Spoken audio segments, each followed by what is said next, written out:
विभिन्न कार्य उत्कर्षता पुरस्कृत हेले प्रतिभावान अधिकारी कले एक निआरा कार्य। विभिन्न क्षेत्र में उत्कर्षता निष्ठा और समयानुवर्तिता प्रतिभावान मानक सम्मानित और पुरस्कृत कर सोनपुर गोष्ठी शिक्षा अधिकारी कार्यालय एक निआरा पदक्षेप नहीं।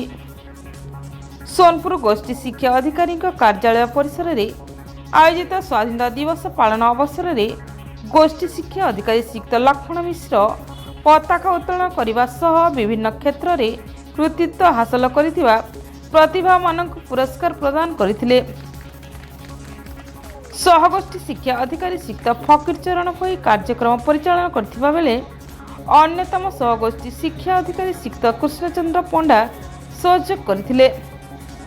शेष में मुख्य किराणी दिव्य किशोर तांडी द्वारा धन्यवाद अर्पण करा जायतिला।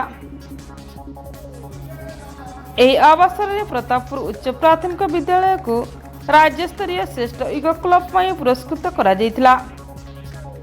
ଏଥିସହ ଉତ୍ତମ ସିଆରସିସି ଭାବେ ବୁଦ୍ଧଦେବ ଶାହା, ଉତ୍ତମ କର୍ମଚାରୀ ଭାବେ ଅର୍ଜୁନ କୁମ୍ଭାର, ଉତ୍ତମ କଣ୍ଠଶିଳ୍ପୀ ଭାବେ ପୁଷ୍ପକ କୁମାର ରାୟ ଏବଂ ସମୟାନୁବର୍ତ୍ତୀ କର୍ମଚାରୀ ଭାବେ ନରେନ୍ଦ୍ର କୁମାର ଛୁରିଆ ପୁରସ୍କୃତ ହୋଇଥିଲେ। कार्य उत्कर्षता और प्रतिभा को चिन्हित कर एपरी सम्मान प्रदान करने अधिकारी एक अभिनव प्रयास।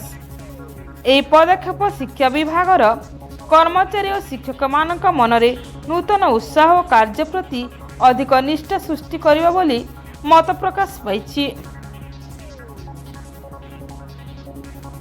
ब्यूरो रिपोर्ट तनिशान टीवी।